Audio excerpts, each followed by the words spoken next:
Les gilets de sauvetage gonflables sont une excellente solution de remplacement aux gilets et aux vêtements de flottaison conventionnels.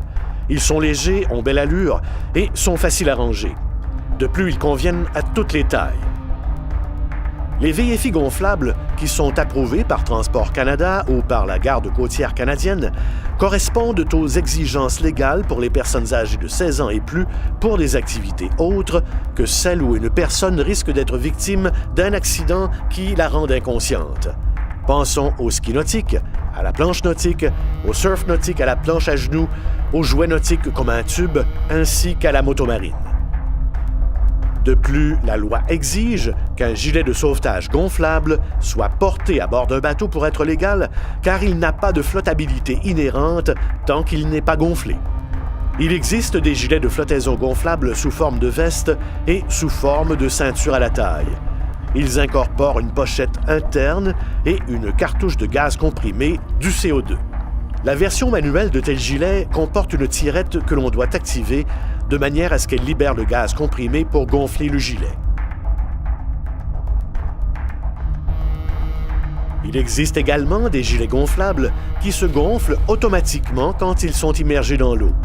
Ils sont aussi pourvus d'une tirette manuelle en cas de défaillance du mécanisme de gonflage automatique. Les modèles de type ceinturon sont mis au-dessus de la tête une fois qu'ils sont gonflés. Ces VFI peuvent au besoin être gonflés en soufflant par la bouche dans un tube placé pour être facilement accessible. Ce tube peut servir à garder le gilet bien gonflé s'il devait arriver qu'il perde de son air après le gonflement. Ceux qui désirent porter ce type de gilet devraient en ajuster les courroies avant de partir sur l'eau pour vérifier qu'il leur fait correctement. Il est également important de vérifier le scellé de la cartouche de CO2 pour s'assurer qu'il est intact avant de partir. S'il est intact, l'indicateur de sécurité affichera la couleur verte. Si ce n'est pas le cas, le gilet de sauvetage gonflable doit être réarmé à l'aide d'une cartouche neuve pour être utilisé en sécurité. Les gilets de sauvetage gonflables devraient être testés en début de saison pour s'assurer qu'ils fonctionnent correctement. On peut les nettoyer avec de l'eau et un savon doux. Ne pas utiliser de solvant ou de produits abrasifs.